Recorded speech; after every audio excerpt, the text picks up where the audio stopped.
ಆತ್ಮೀಯ ಸಂಜಯನಗರ ಸಾಂಸ್ಕೃತಿಕ ವೇದಿಕೆಯ ಬಂಧುಗಳಿಗೆ 70ನೇ ಕನ್ನಡ ರಾಜ್ಯೋತ್ಸವದ ಹಾರ್ದಿಕ ಶುಭಾಶಯಗಳು. ನಾನು ಬರ್ಕೊಂಡು ಹೋಗ್ತಾ ಇದ್ದೀನಿ, ದಯವಿಟ್ಟು ಕ್ಷಮಿಸಿ. ಕೆಲವೊಂದು ಕಡೆ ಹಾಗೆ ಒಂದು ಫ್ಲೋನಲ್ಲಿ ಹೋಗುತ್ತೆ, ಕೆಲವು ಸತಿ ನೋಡಲೇಬೇಕಾಗತ್ತೆ. ಇದು ನನ್ನ ಮೊದಲನೇ ಪ್ರಯತ್ನ ಆಗಿದೆ.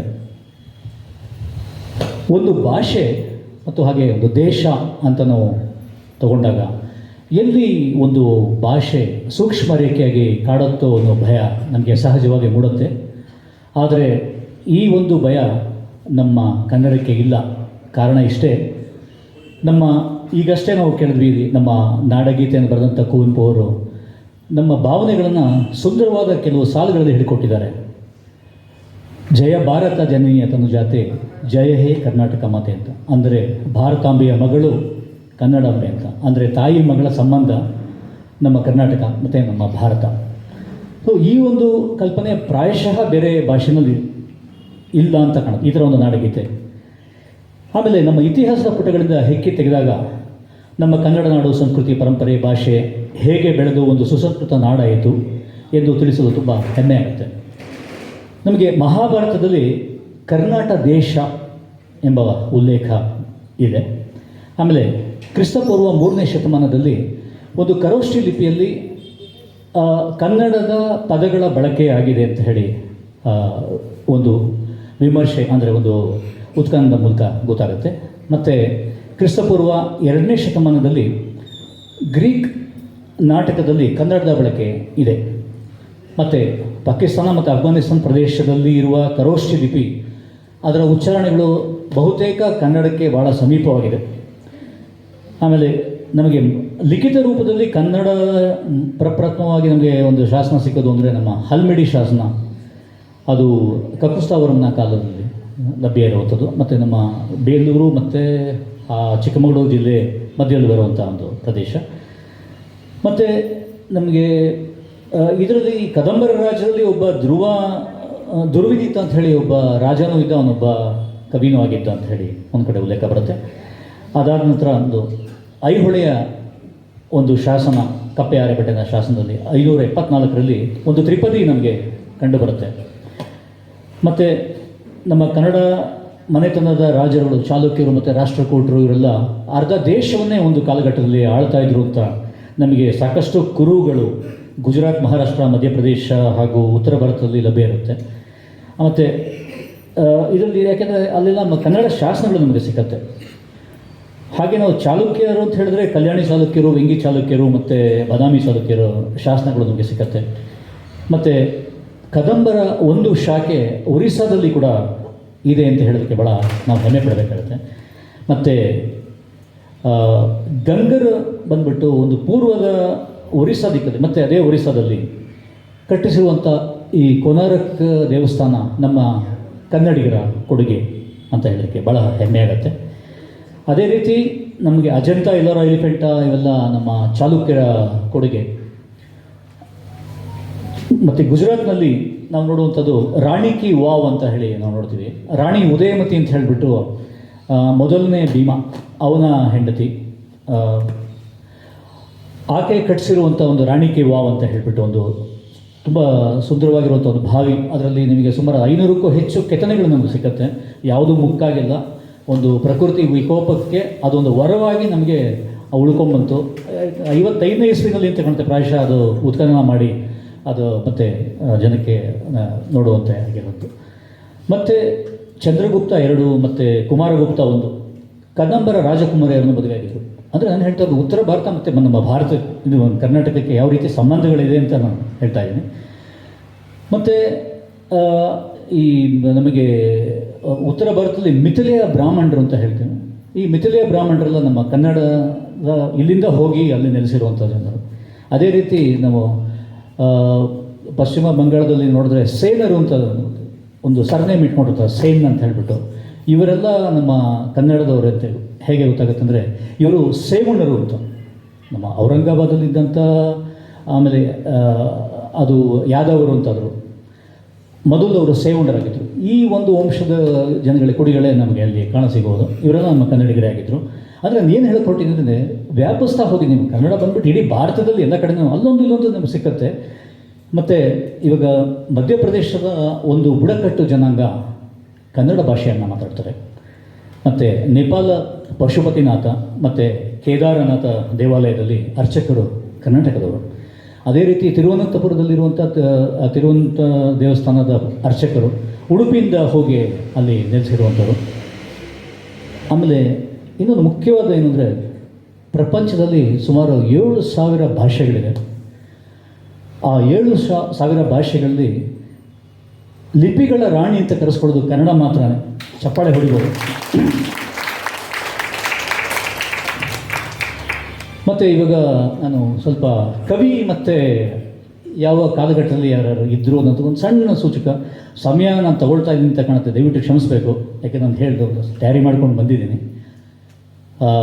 ಈ ಕದಂಬರ ಕಾಲದಲ್ಲಿ ದುರ್ವಿನೀತ ಅಂತ ಹೇಳಿಬಿಟ್ಟು ಒಬ್ಬ ಕವಿ ಇದ್ದ. ಅವನು ರಾಜನೂ ಆಗಿದ್ದ. ಅವನನ್ನು ಗಂಗರು ಸಹ ಮುಂದೆ ಪೋಷಿಸ್ಕೊಂಡು ಹೋದರು. ಏಕೆಂದರೆ ಇದು ಕದಂಬರದು ಅವನತಿ ಕಾಣ್ತಾ ಇರುವಂಥ ಕಾಲದಲ್ಲಿ.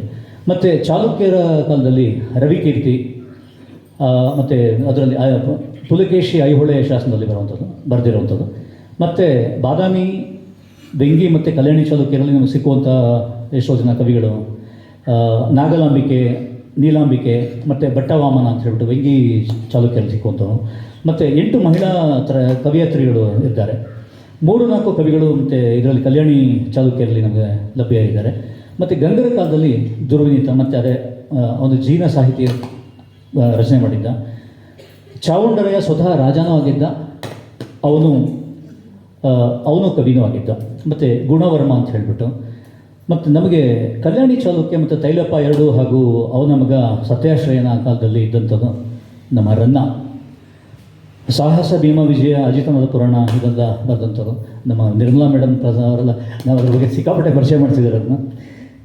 ಇವನು ಒಬ್ಬ ಕವಿನೂ ಆಗಿದ್ದ, ಕಲಿನೂ ಆಗಿದ್ದ. ಇವರ ಗಂಗರು ಸಹ ಇವನ್ನ ಪೋಷಿಸ್ಕೊಂಡು ಬಂದಿದ್ದರು. ಆಮೇಲೆ ಗಂಗರಾಜನಲ್ಲಿ ರಾಚಮಲ್ಲ ಅಂತ ಒಬ್ಬ ಇದ್ದ.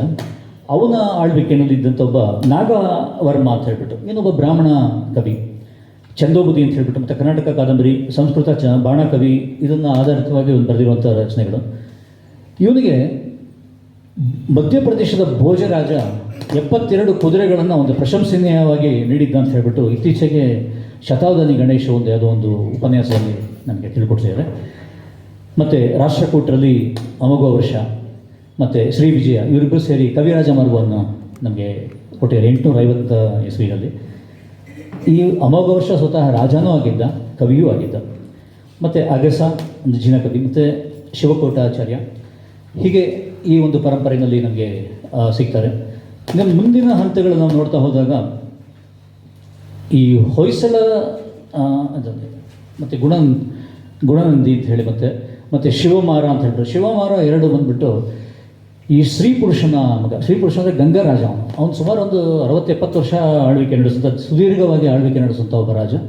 ಅವನು ಒಂದು ಶಾಸನ ನಮ್ಮ ಹೆಬ್ಬಾಳದಲ್ಲೂ ಸಿಕ್ಕತ್ತೆ. ಆ ಹೆಬ್ಬಾಳಕ್ಕೆ ಹೆಸರು ಬಂದಿರೋದೇ ಅವನಿಂದ ಒಂದು, ಅದಕ್ಕೊಂದು ಬೇರೆ ಕಥೆನೇ ಇದೆ. ಮತ್ತು ಅವನು ಅದಾದ್ಮೇಲೆ ದೇವಗಿರಿ ಯಾದವರು, ಅವರಲ್ಲಿ ಕೂಡ ಸಾಕಷ್ಟು ಕನ್ನಡ ಬರವಣಿಗೆಗಳು ಸಿಕ್ಕತ್ತೆ. ಸುಮಾರು 600ಕ್ಕೂ ಹೆಚ್ಚು ಶಾಸನಗಳು ಕನ್ನಡದ ಲಭ್ಯ ಇದೆ. ಇವರು ಮರಾಠಿಯನ್ನು ಮತ್ತೆ ಅಧಿಕೃತಗೊಳಿಸೋದು ಅಂತ ಹೇಳಿ ಗೊತ್ತಾಗತ್ತೆ. ಆದರೆ ನಮ್ಮ ಭಾಷೆ ಯಾವ ರೀತಿ, ನಮ್ಮ ಕನ್ನಡದವ್ರು ಯಾವ ಥರ ಅಂದರೆ ಬೇರೆ ಭಾಷೆನೂ ಪೋಷಿಸ್ಕೊಂಡು ತಮ್ಮ ಭಾಷೆಯನ್ನು ಇದು ಮಾಡ್ಕೊಂಡು ಸಮೃದ್ಧಿಗೊಳಿಸ್ತಾ ಹೋಗಿದ್ದಾರೆ. ಮತ್ತು ಇದರಲ್ಲಿ ವಿಜಯನಗರ ಸಾಮ್ರಾಜ್ಯದಲ್ಲಿ ನೀವು ತೊಗೊಂಡ್ರೆ ವೀರಶೈವ ಮತ್ತು ವೈಷ್ಣವ ಇವೆಲ್ಲ ನಮಗೆ ಇದು ಕಾಣುತ್ತೆ. ಆದರೆ ಅದಕ್ಕೆ ಮುಂಚೆ ಈ ಹೊಯ್ಸಳರ ಕಾಲದಲ್ಲಿ ನಮಗೆ 38 ಜನ ಕವಿಗಳು ಸಿಗ್ತಾರೆ. ಇದರಲ್ಲಿ ಪ್ರಮುಖ ಕವಿಗಳು ಅಂದರೆ ಹರಿಹರ, ರಾಘವಾಂಕ, ರುದ್ರಭಟ, ನಾಗಚಂದ್ರ, ಜನ್ನ ಇವೆಲ್ಲ ಬರ್ತಾರೆ. ಮತ್ತು ವೀರಶೈವ ಕವಿಗಳಲ್ಲಿ ನಮಗೆ ಅಂದರೆ ಇಡೀ ಇದರಲ್ಲಿ ವೀರಶೈವ ಕವಿಗಳನ್ನಂತ ನಾವು ತಗೊಂಡಾಗ ಚಾಮರಸ, ಹರಿಹರ, ಬಸವಣ್ಣ, ಅಕ್ಕ ಮಹಾದೇವಿ, ಅಲ್ಲಮ್ಮ ಪ್ರಭು, ಸಿದ್ದರಾಮ, ದೇವರ ದಾಸಿಮಯ್ಯ ಅಂದರೆ ಬಸವಣ್ಣನ ಹೆಂಡತಿರು ಇಬ್ಬರೂ ಅವರು ಕವಯತ್ರಿಗಳಾಗಿದ್ದರು ಅಂತ ಗೊತ್ತಾಗುತ್ತೆ. ಗಂಗಾಂಬಿಕೆ ಮತ್ತು ನೀಲಾಂಬಿಕೆ ಅಂತ. ಅದಲ್ಲದೆ ಸತ್ಯಕ್ಕ, ಕಾಲವ್ಯ, ಮುಕ್ತಾಯಕ್ಕ ಅಂತ ಈ ರೀತಿ ಒಂದು 30 ಜನ ನಿಮಗೆ ಕವಯತ್ರಿಗಳು ಸಿಗ್ತಾರೆ. ಅದಲ್ಲದೆ 300ಕ್ಕೂ ಹೆಚ್ಚು ಜನ ಎಲ್ಲ ಸಮಾಜದ ಪರಂಪರೆಗಳಿಂದಲೂ ವಚನ ಸಾಹಿತ್ಯ ಬೆಳೆಸಿದರು. ಅಂದರೆ ಕುಂಬಾರರು, ಕಂಬಾರರು, ಚಮ್ಮಾರರು, ಬಡಗಿ, ಅಂಬಿಗ, ಈ ರೀತಿ ಬೇರೆ ಬೇರೆ ಪದರಗಳಲ್ಲಿ ಇರುವಂಥ ಜನಗಳು ಸಹ ಆಡು ಭಾಷೆಯಲ್ಲಿ ಕವಿತೆಗಳನ್ನು ರಚನೆ ಮಾಡ್ಕೊಂಡ್ಬಂದಿದ್ರು.